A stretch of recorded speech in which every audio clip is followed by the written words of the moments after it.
Hey, we're live. Is this working? Is this thing on?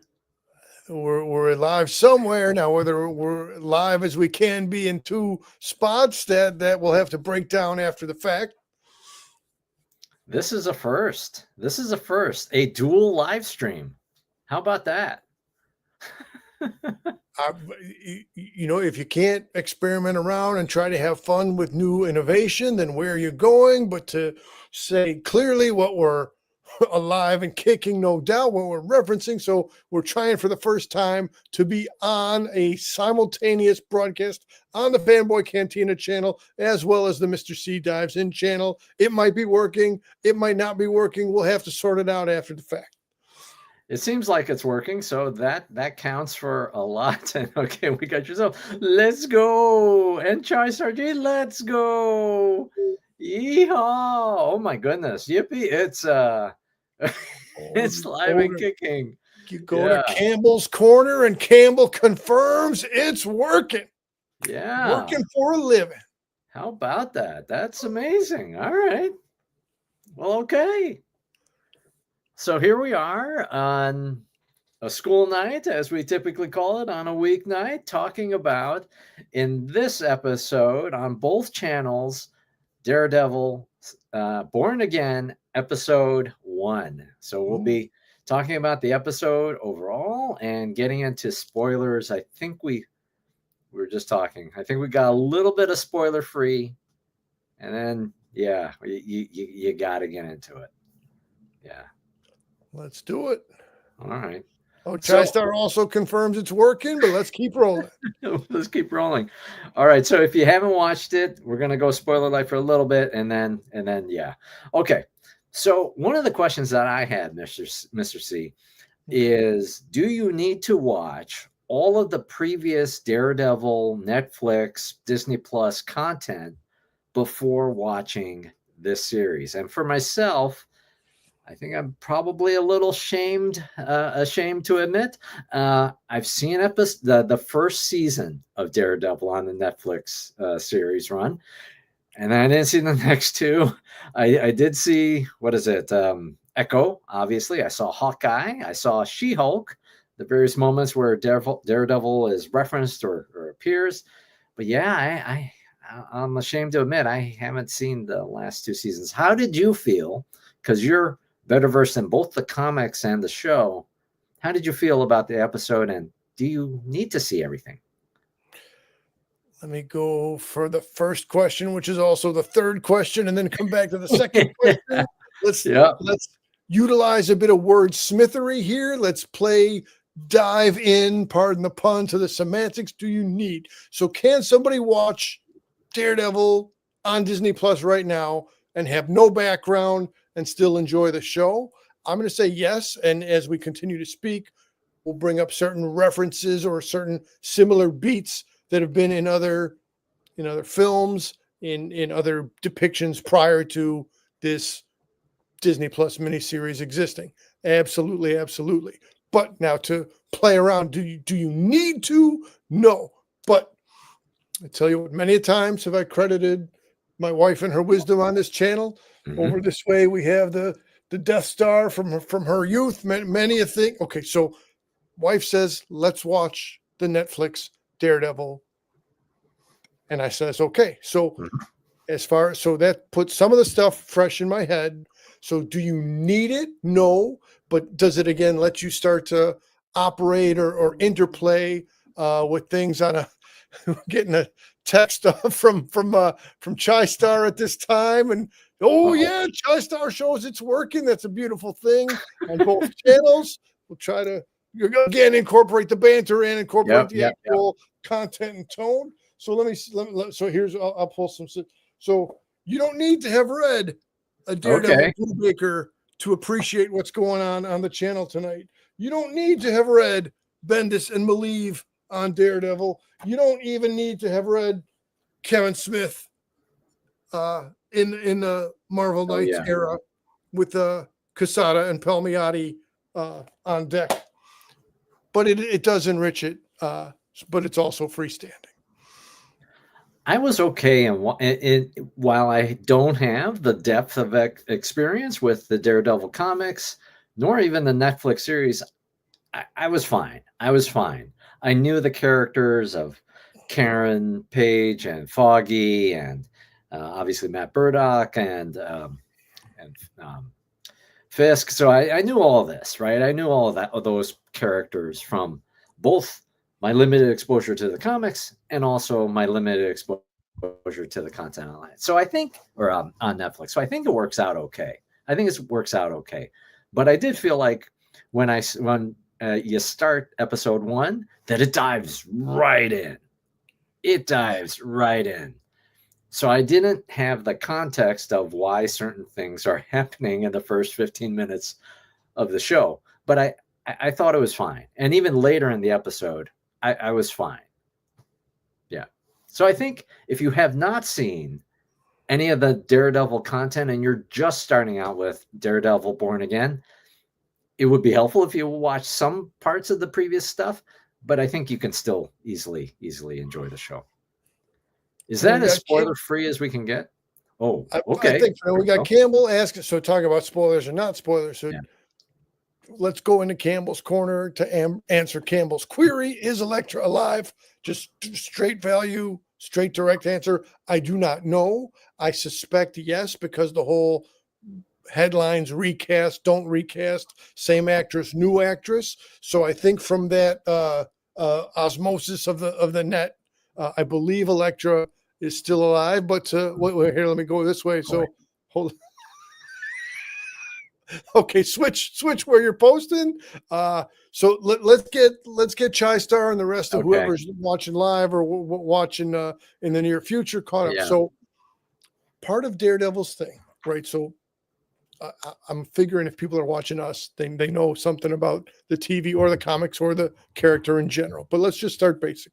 So Daredevil is a Marvel superhero, and the thing is, the gentleman Matt Murdock lost the use of his eyes in his childhood and during a heroic act. So thereby, his remaining senses are heightened. So he hears acutely. He perceives things that are to other people imperceptible.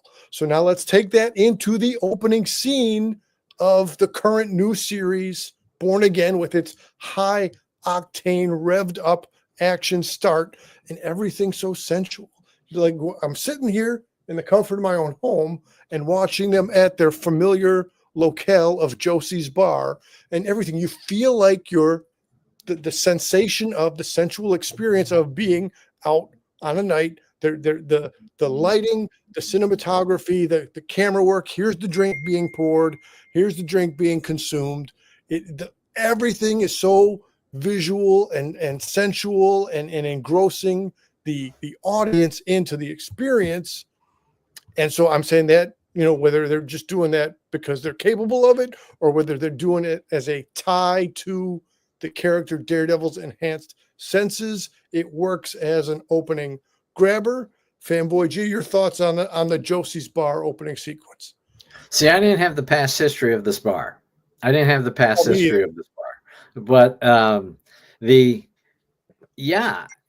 and across the episode, across the show, I assume you get that what makes Daredevil, the heightened senses, the ability to hear through the wall, through glass, what have you. Yeah, I feel there is that multi-sensory experience that you get to have in the show. Absolutely. Is that as spoiler free as we can get?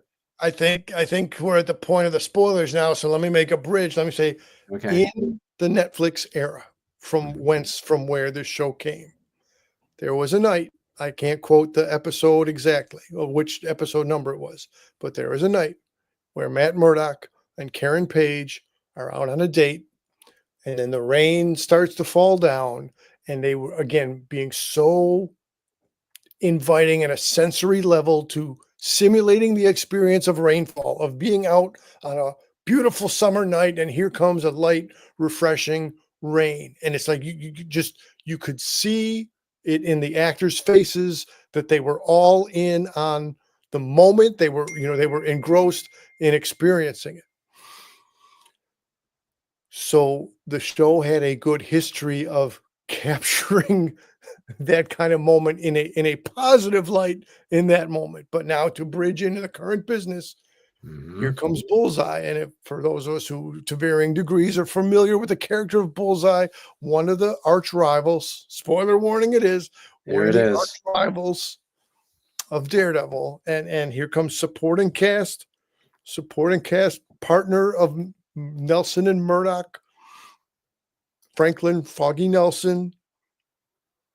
Bullseye does what Bullseye does, and there goes Foggy. To Foggy.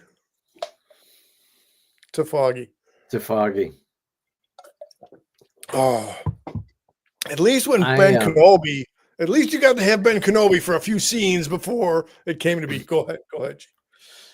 I was shouting at the screen. I was shouting at the screen. I couldn't believe what happened. All of it, how graphic it was, how terrible it was. And kudos to the filmmakers and the editing and everything for realizing what was such a horrific scene where you felt it, you heard it, all of the senses. You're in that moment, and you. Do you think that Bullseye intended to kill both, or was it that the bullet was meant for Karen and instead Foggy got it? What do you think transpired there? That's a good question for staying hooked to see the episodes as they come up. I'm going to speculate that he absolutely wanted to hurt Matt by killing Foggy. And again, now this is so one of the how should I even describe it? But one of the very obscure but creepy, bordering on horror genre is that Bullseye's accuracy, as was depicted in the comics and was repeated on the TV screen, is as such that with a paperclip, he was able to end the life of a fly. Yeah. Now, I hate to say that, but that was foreshadowing. That was foreshadowing for Foggy. So I'm going to say he did intend to kill Foggy and then intended to not kill Karen, because then, right, there's some person exits the bar to the outside, to the front cement sidewalk area. That person meets their end. Second person comes out, that person. So his precision was spot on as the assassin that Bullseye is. So he absolutely meant to take out Foggy. And why did Karen get spared? That's a very good question. It may have been that Karen just was saved because Matt Murdock swung in, knocks Daredevil knocks Bullseye into the bar. And so otherwise, if not for that, Karen would have, We'll take a quick second. Welcome, Michaela Stormer. Michaela usually joins us for our Svengoolie content on Mr. C channel, but we're more than happy to have Michaela. Michaela, did you take a look at Daredevil yet, or are you just coming around to hang out? Please let us know in your next comment. But this is priceless right here as Chystar. He's not only he says he's the comic relief on these channels, but he does so much more. Wouldn't it be funny if the characters went to the donut shop? Ben Affleck, based on the Dunkin' Donut commercials, and Ben Affleck being the former Daredevil, that would be some next level humor. Absolutely. And just as a warning for anybody joining, we are going hard into the spoilers at this moment. Oh, wow. Look at that. And we have a super chat. Thank you, Chystar G, for the super chat. Thank you. That's very kind. Salute to Chystar. So why did, maybe you've got the history, why did Bullseye do that in this scene? Why does Bullseye shoot up the bar, kill everybody? Is that a pickup from the end of season 3? Is that my missing piece? So that I'm not exactly sure Okay. because I got about 2 episodes of season 3 to go. So again, Okay. if somebody has knocked down season 3, feel free to put that in the live chat or in the comments after the fact. But so for answering out of at least partial ignorance, Yeah. I'm going to say because that's who Bullseye is, because that's what Bullseye does, because Bullseye derives some form of pleasure in going against Daredevil at the most intense level possible. Yeah, the smile that Bullseye takes as Matt Burdock is screaming at him, "Why did you do this? Why?" is horrible. It's very chilling.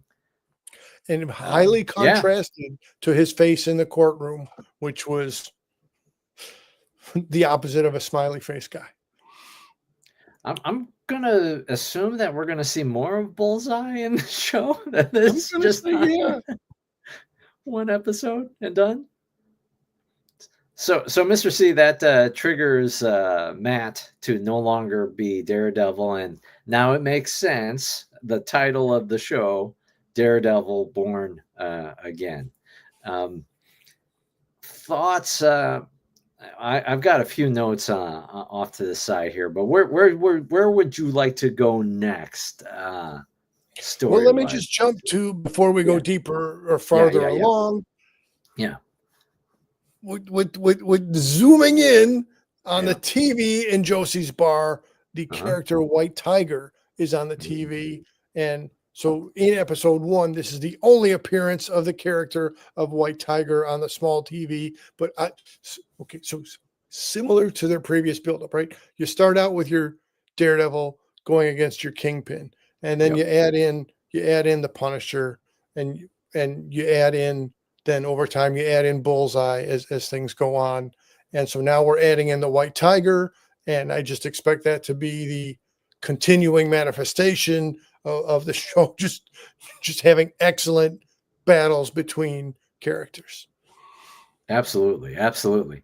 Uh, Sidebar a little bit. How did you feel about the pacing of the show? And is it comparable to what you remember about the Netflix run?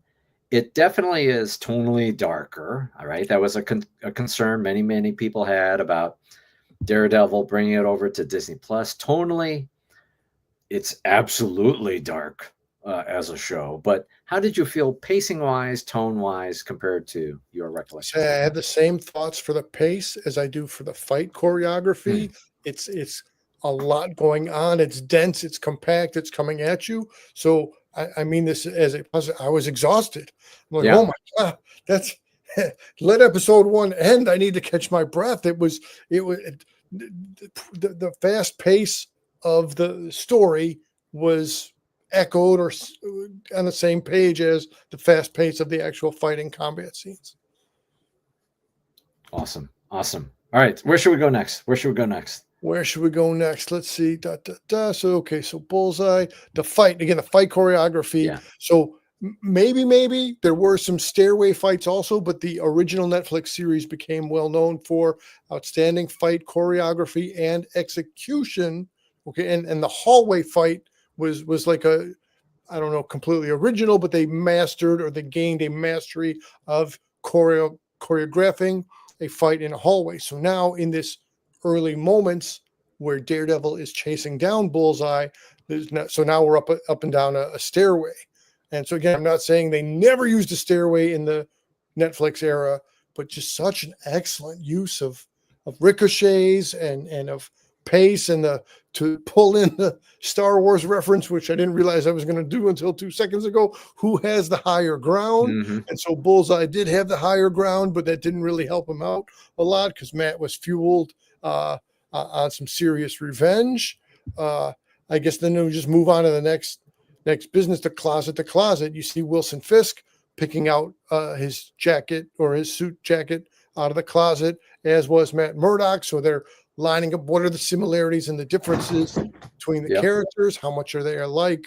Are they, two sides of the same coin? Are they two completely different things? This is all interesting banter and measure. Gee, so where were you at with the following scenes? Well, yeah, I really like Vincent D'Onofrio as an actor. He is spooky as usual in the role of Kingpin. I think one of the criticisms that we had about Kingpin or Vincent D'Onofrio appearing in the Hawkeye series is that it felt like it felt different. It felt different. This feels more right, or what more familiar of the imposing figure of Kingpin, and this backdrop of him, at least in this episode, ascending to the role of mayor, where we have Mayor Fisk as the leader of I was going to say Gotham, New York. That's a fascinating take. Fascinating thing. Yeah. Yeah. What did you think of the? So I watched the show twice, and you watched the show twice. I watched it a second time because you watched it a second time. One of the highlights, I think, from the trailers, right? The trailers, that there would be this diner scene, the scene between Matt Murdock, Wilson Fisk, meeting head to head, sitting down across from each other. References to Heat, right? One of the best movies ever, where you got Pacino and De Niro head to head having a coffee. Just fantastic. What did you think of that scene? I thought if they weren't watching Heat while they were script writing this one, then I don't know what they were doing. I said they were absolutely watching Heat and taking notes and having that De Niro versus Pacino structure, Charlie Cox versus Vincent D'Onofrio. And then I'll add in, I mean, I think that's the most direct inspiration source, or most direct pool from which this was adapted. I'll say also a bit similar to, you got your Professor Charles Xavier sitting across the chess table from one Eric Lenscher Magneto, and it also had that kind of a tone to it. I was trying to think then, were there any other, but now, okay, so let's say there's been lots of arguments in physical battles between hero and villain, and lots of conversational discourse between the two adversaries and all kinds of stories. I'm not sure which other ones would be really close to it, but absolutely Heat. It screams Heat, and it also edges in on the Magneto and Charlie X business. Yeah, yeah. Oh, let's deal with some of the comments. Yes, we have both shaved our face. Although, good observation. Yeah, yes, that is true. And then, okay, Born Again is a 1986 comic book story that appeared in Marvel Comics series Daredevil, written by Mr. Frank Miller. From looking at the synopsis, so I'm not familiar with that comic run of Daredevil, but it's pretty different from what I gather. It seems pretty different. Yeah. But I don't know. Maybe there's going to be elements sprinkled in to this thing. And the idea was over time that, and again, Frank Miller, an excellent artist and an excellent story crafter, Frank Miller put on a very slow burn to elevate the threat of Kingpin, and gradually over time, Kingpin eroded at Daredevil until, I don't remember all the with clarity everything, but just the broad brushstrokes. So Kingpin chipped and chipped and chipped at Daredevil until Daredevil was, down in the defeat, and then you get to see a hero arc, a character reborn, bring himself back up to their previous level of prominence. So it definitely made an interesting rise and fall, and so yeah, there again, it's been a long time since I've read that book, so I can't go in. I'm unable to, based on memory, not go into greater detail on it. But the title of the current series implies that we're going to see some down moments for Matty Murdock coming up real soon. You could say Foggy's death in itself is enough of such a thing, but I probably Daredevil's got some more rough patches in the road ahead of him. Yeah, certainly as a start, Right. It doesn't get much worse. The banter between Foggy and Matt for the both the comics, my recollection of the comics and my recollection of the series, that's the heart of the show. It's one of the hearts of the show. It's the two of them together. This horrifying thing that happens that causes Matt Murdock to hang up the cowl, as it were, is obviously traumatic. But yeah, you got to wonder, is there more heartache on the way to Matt? For sure, he's already lost that relationship with Karen. Right, Karen is now relocated to, was it San Francisco? I think is said in the show. Not clear what she's doing, but she's maybe they said what she's doing, but she relocated to San Francisco because Matt became kind of detached. So yeah, the foundation, the support that he had is kind of gone, or rebuilding itself, I guess. Yeah. Right. And again, the fact that after the trial scene with Bullseye, it could not be more clear of the shared trauma tearing them apart. They were just not able to connect in any kind of a way. As a result of right, the open scene, there's the three of them at the bar all hanging out, then Foggy's dead, then they could not be more far apart. So it was tough load to carry. I did note that the conversation Matt was having with Karen just after that, right there, it's showing their disconnect. And then right, the next conversation was what we already referenced. Matt and Wilson Fisk, Matt Murdock and Wilson Fisk sitting down together at the coffee table. And specific, then one of the things was, so he says, your step sounds a little lighter. You've lost weight, but gained muscle. And I'll say that. So again, credit to D'Onofrio for adjusting his body to match the role. That's a pretty impressive feat. But then Kingpin says back to him, "I'm not here to spar with you." But that entire conversation was verbal sparring from start to finish. So well played, yes. Other random stuff coming back. We didn't speak so much on Vanessa in her Vanessa Fisk in her white suit literally running the table and running the meeting, and then the inverted images. They're doing a lot of upside down, come right side up, kind of screenshots or images. So then there's the reflection of D'Onofrio as Fisk with the ring light as an upside down inverted halo. So that was my read on it. That was my interpretation. So typically a halo would be a symbol of an angelic being on the side of good, for lack of better descriptive terminology. So to invert it upside down, I mean, so I wouldn't say Wilson Fisk is directly a fallen angel, but he's definitely, they were trying to do inverted and contrasting imagery. That's excellent. That's excellent. I was wondering, so I didn't have that artistic of a view of it. I when you're looking at the reflection, I thought, why are we still looking at the table? What's the point of this? But I'm glad you got more meaning out of it. What is this? Can you pick up the camera? But now that you have your more artistic take on it, yeah, no, I get it. I get it for sure. Yeah. Yeah.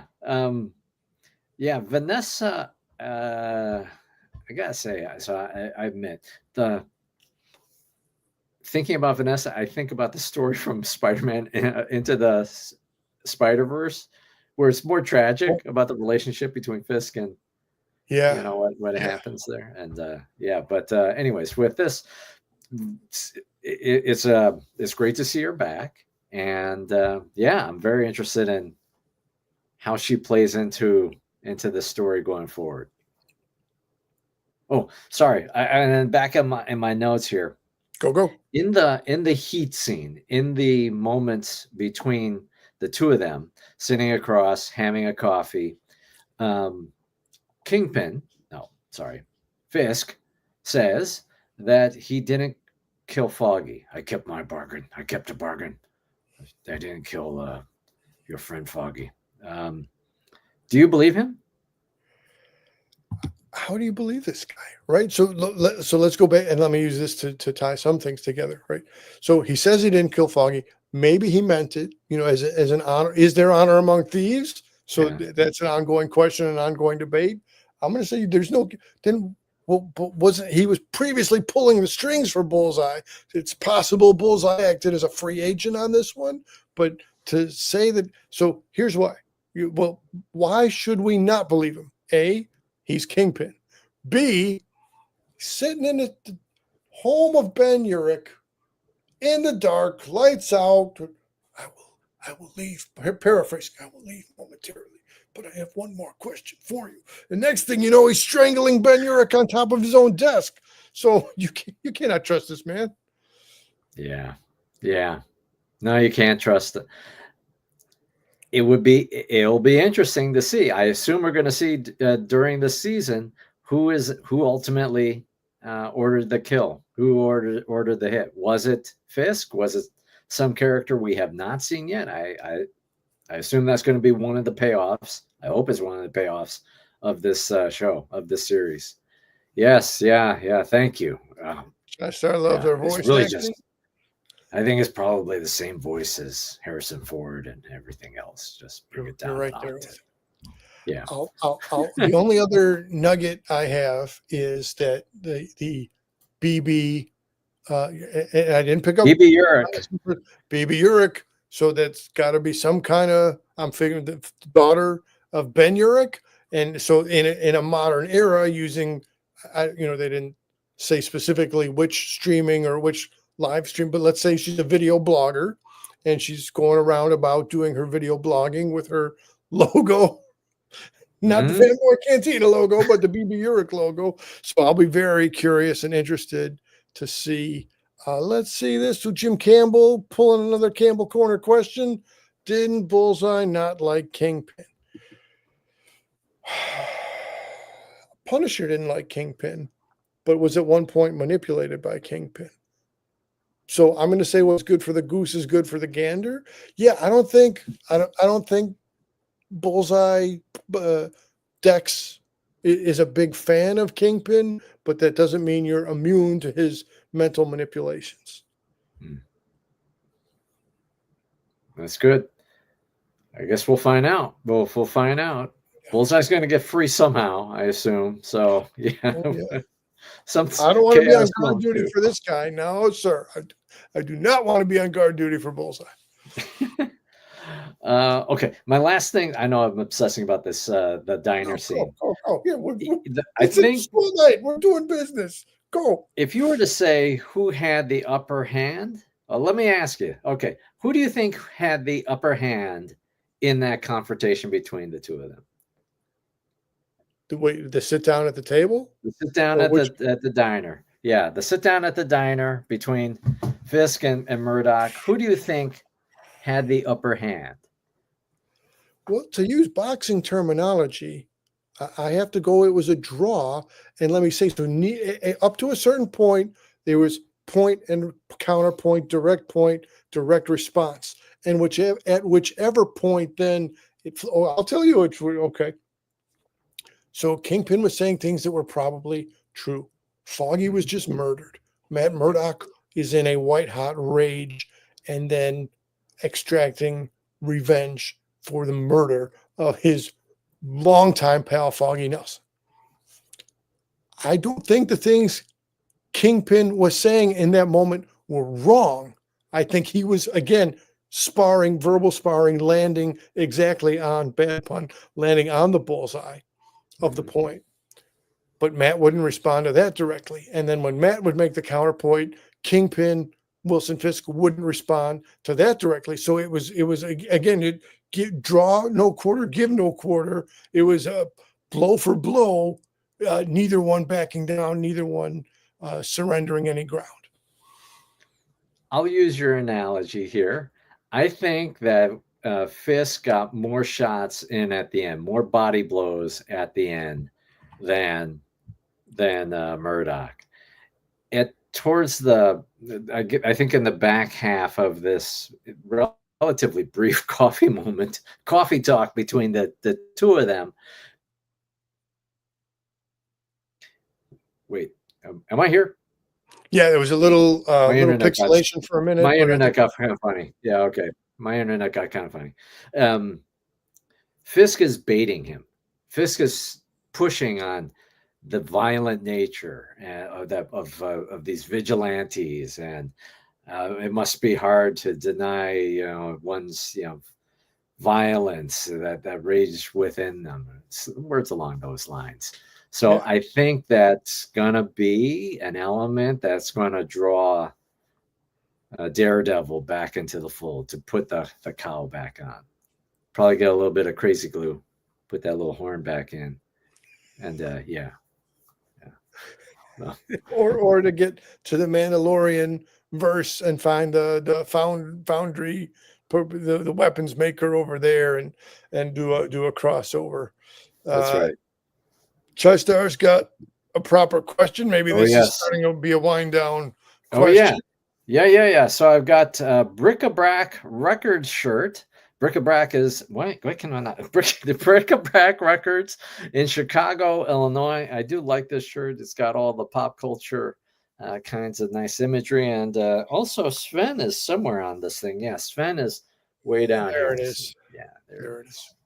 All right. Due to get to Bric-a-Brac again. Got to get my my Skull Island banana flavored coffee drink over at good old next door to Bric-a-Brac. The shop is the Brood.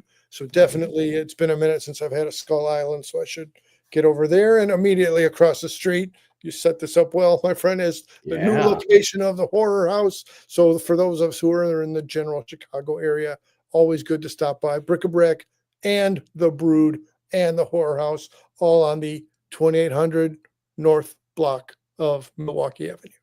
that is a great plug and a great location that you got the three places right near each other. Anything else that you want to cover here? I think Yeah, I've covered my notes. my notes are exhausted. I'm licking my chops for what comes next. Uh, hey, it's again going back to people said, well, Netflix had a certain tone, Disney has a distinct and proprietary tone, family friendly. So I'm just glad that under artistic application of going for different feels and different vibes, that I'm glad that they went with the tone that we're seeing on the screen here and now. Absolutely. Yeah, I'm excited to check out episode 2. I'll admit I've gotten halfway through it. I haven't finished it yet, Well, so we'll have coming to get back soon to. on one or the other or both channels. We'll be knocking down episode 2 with everybody. Yeah, maybe we'll do this again on the dual streams. I'm impressed that this even worked. I'll figure out my internet again. The little internet doohickey thing is kind of acting funny at the moment. Doohickeys are important. Yeah, but well, anyways, okay. I think we can wrap it up. Oh, and we have the question in the chat. It wouldn't be a show without the question. When is the next live stream? And we do this again. I'll say what's was 48 hours, 48 by 48 hours within most likely before we get to the end of the weekend. There you go. Yes, and absolutely hit the like and subscribe. Whether you're watching on Mr. C Dives In or Fanboy Cantina, do us a favor and do both if you haven't done that already. Okay. Well, I think that's a wrap, Mr. C. Here we are on a school night, Daredevil episode 1. We'll be back for episode 2. We'll be back for other things coming around real soon. All right. Thanks so much. See y'all. Thanks for watching. Chester. Thanks, Jim Campbell. Thanks, Michaela. All right. Take care. Daredevil, Born Again. Check it out later.